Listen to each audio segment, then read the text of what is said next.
स्वागत है स्टूडेंट्स आपका हमारे चैनल पर। आज हम करेंगे कक्षा 9 में विषय सामाजिक विज्ञान सोशल साइंस का वार्षिक परीक्षा प्रश्न पत्र का पूरा हल, जो कि 80 नंबर का होने वाला है। तो चलिए इंस्ट्रक्शन पढ़ते हैं। सभी प्रश्न करने अनिवार्य है। प्रश्न 1 से 6 तक के 1-1 अंक के हैं, 7 से 11 तक के 2 अंक के हैं, और 12 से 19 तक के 5 अंक के हैं, और 20 से 22 तक के 8 अंक के हैं। चलिए बिना किसी देरी करते हुए स्टार्ट करते हैं हम। पहला प्रश्न देखिए, सही विकल्प का चयन करना है। प्रश्न नंबर 1 है, 1774 ईस्वी में फ्रांस की राजगद्दी पर कौन आसीन हुआ? उत्तर हो जाएगा लुइस 16। तीसरा हो जाएगा, पालनपुर गांव के लोगों का मुख्य पेशा क्या था? खेती थी। दूसरा ऑप्शन। पलासी का युद्ध कब हुआ था? 1757 में। पहला ऑप्शन। भारत देश किस गोलार्ध में स्थित है? उत्तरी गोलार्ध में है। पहला ऑप्शन हो जाएगा। अमेरिका को ब्रिटेन के उपनिवेशी शासन से स्वतंत्रता कब मिली? 1776 में मिली थी। तीसरा ऑप्शन हो जाएगा। छठा है, इनमें से कौन सा मरुस्थल भारत में स्थित है? उत्तर हो जाएगा थार। प्रश्न 7 है, उन देशों के नाम बताइए जो क्षेत्रफल में भारत से बड़े हैं।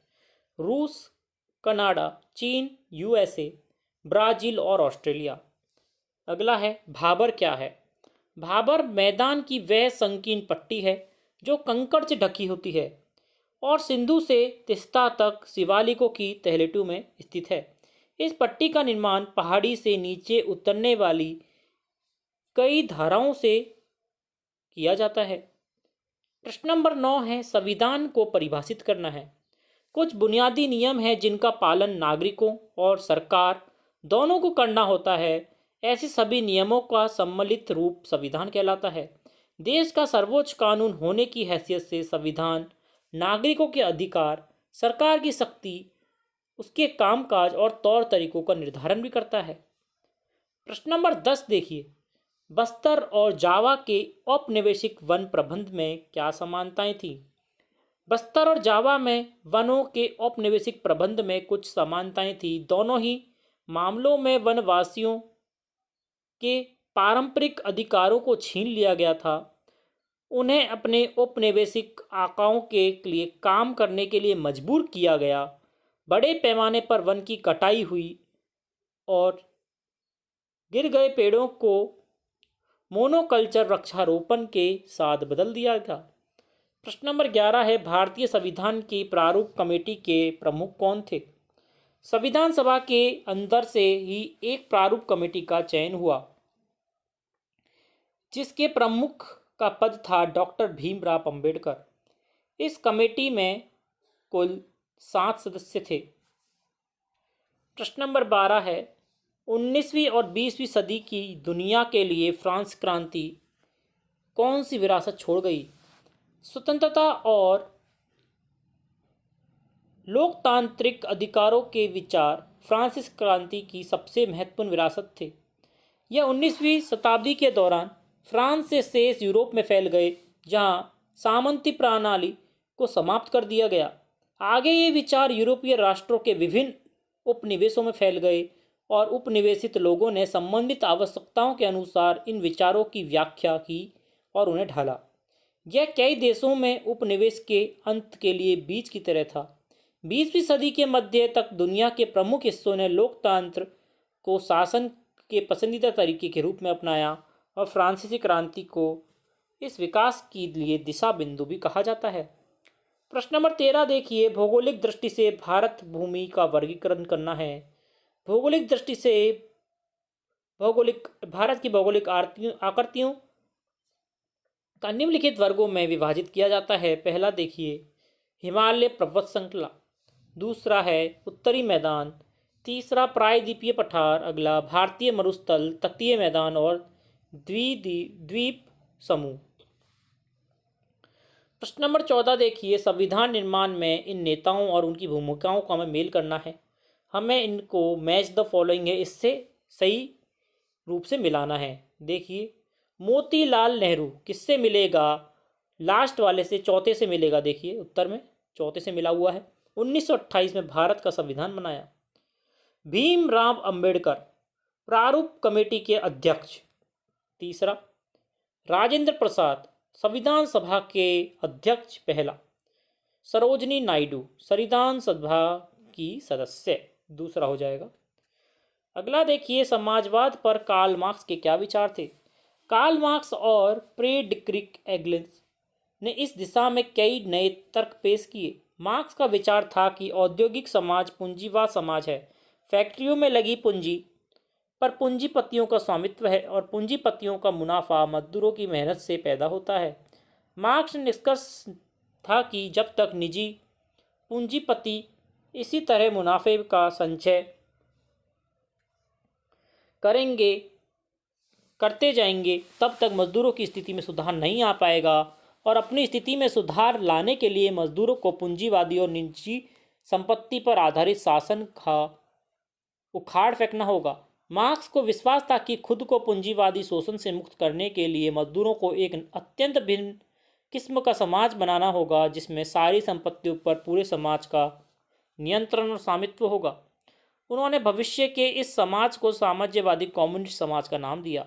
मार्क्स को विश्वास था कि पूंजीपतियों के साथ होने वाले संघर्ष में जीत अंततः लास्ट में मजदूरों की होगी। उनकी राय में कम्युनिस्ट समाज ही भविष्य का समाज होगा। प्रश्न नंबर 16 देखिए, गंगा नदी का डेल्टा किस नाम से प्रसिद्ध है और कहाँ स्थित है। गंगा पूर्व दिशा में पश्चिम बंगाल के फरक्का तरफ फेंकती है। यह गंगा डेल्टा का सबसे उत्तरी बिंदु है। यहाँ नदी दो भागों में बढ़ जाती है और भागीरथी जो कि हुगली जो एक वितरिका है दक्षिण की तरफ बहती है तथा डेल्टा के मैदान से होते हुए बंगाल की खाड़ी मिल जाती है। मुख्य धारा दक्षिण की ओर बहती हुई बांग्लादेश में प्रवेश करती है एवं ब्रह्मपुत्र नदी इससे टक्कर मिलती है। अंतिम चरण में गंगा और ब्रह्मपुत्र समुद्र में विलीन होने से पहले मेघना नाम से जानी जाती हैं। गंगा और ब्रह्मपुत्र के जल वाली वृहद नदी बंगाल की खाड़ी में मिल जाती है। इन नदियों द्वारा बनाए गए डेल्टा को सुंदरवन डेल्टा कहा जाता है।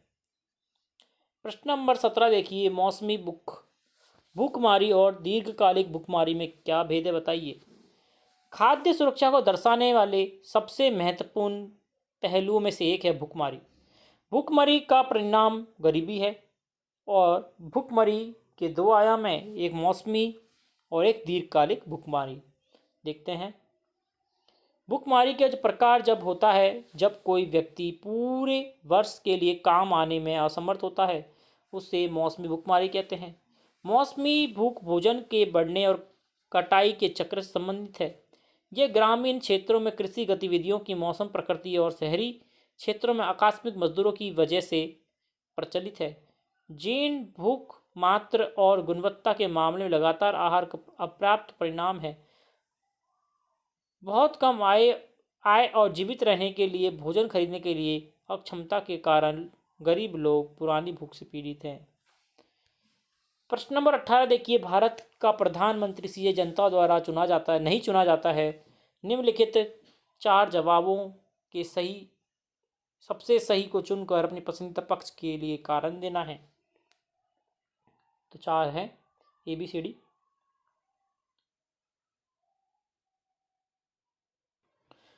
तो उसमें सबसे सही जवाब क्या हो जाएगा। पहला वाला, संसदीय लोकतंत्र में लोकसभा में बहुमत वाली पार्टी का ही नेता प्रधानमंत्री बन सकता है। अब हमें इसको अपनी लैंग्वेज में समझाना है। ये 5 मार्क्स का प्रश्न है, उस हिसाब से आपको बताना है कि प्रधानमंत्री कैसे बनता है। अगला प्रश्न देखिए 19वां, द्वितीय विश्व युद्ध के क्या कारण थे। 1923 में हिटलर ने आर्थिक संकट से निकलने के लिए युद्ध का विकल्प चुना। वह राष्ट्रीय सीमाओं का विस्तार करता हुआ ज़्यादा से ज़्यादा संसाधन इकट्ठा करना चाहता था। इसी लक्ष्य को ध्यान में रखते हुए सितंबर 1939 में उसने पोलैंड पर हमला किया। इसकी वजह से फ्रांस और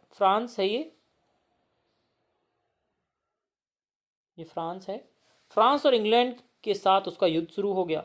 सितंबर 1940 में जर्मनी ने इटली और जापान के साथ एक त्रिपक्षीय संधि पर हस्ताक्षर किए।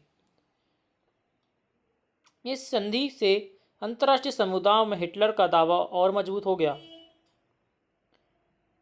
यूरोप के ज़्यादातर देशों में नाज़ी जर्मनी का समर्थन करने वाले कठपुतली सरकार बना दी गई। 1940 के अंत में हिटलर अपनी ताकत के शिखर पर था। 1941 में उसने सोवियत संघ पर हमला किया। जब जापान ने हिटलर का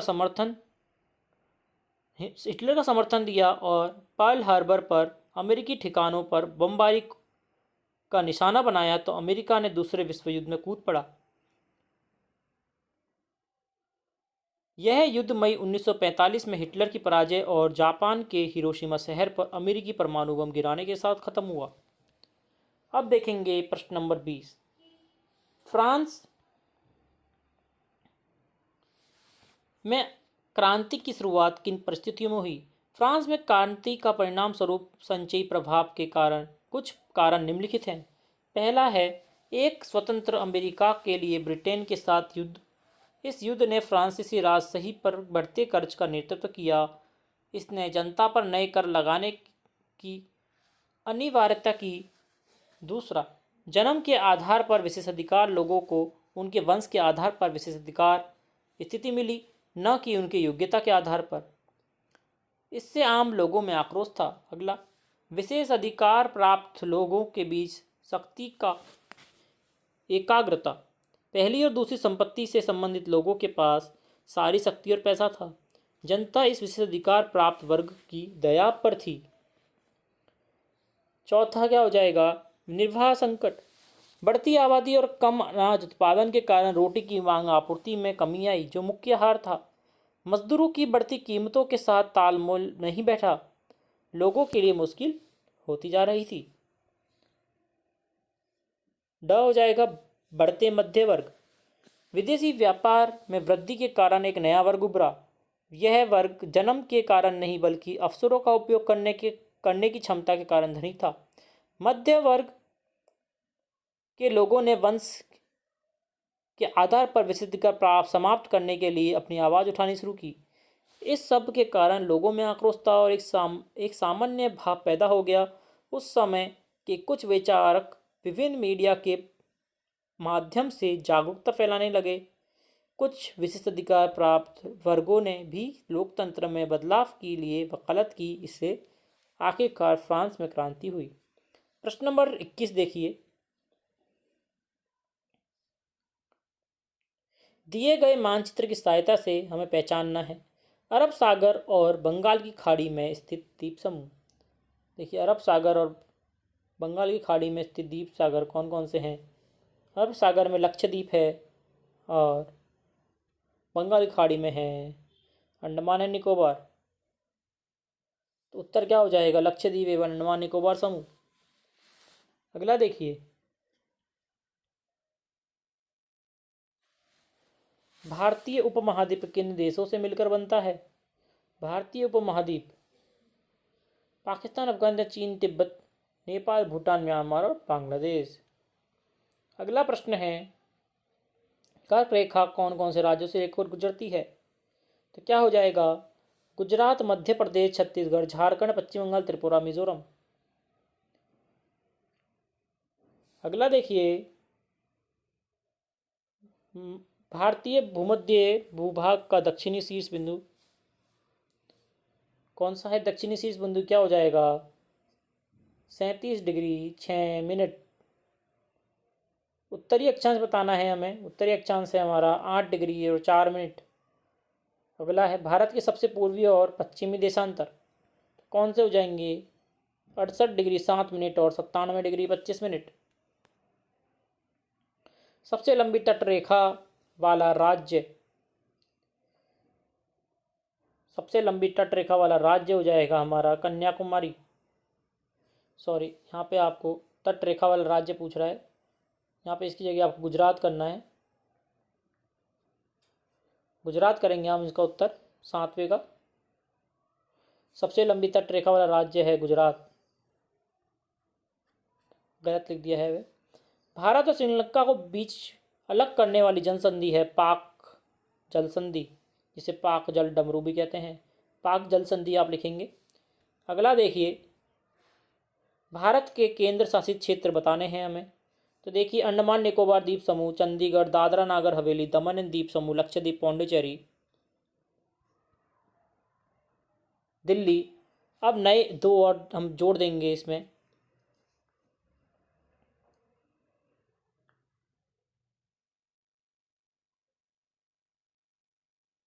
जम्मू कश्मीर, ऊपर जम्मू कश्मीर है, ध्यान से देखेंगे आप। जम्मू कश्मीर और लद्दाख।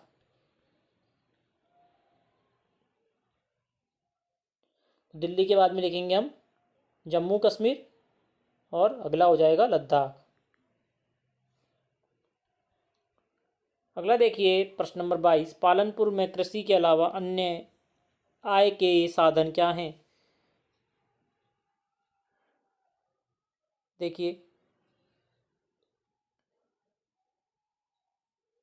पालनपुर गांव में, साथ ये नंबर हटा दीजिएगा। डेयरी, अन्य प्रचलित क्रिया में पालनपुर के परिवारों में डेयरी प्रक्रिया प्रचलित थी।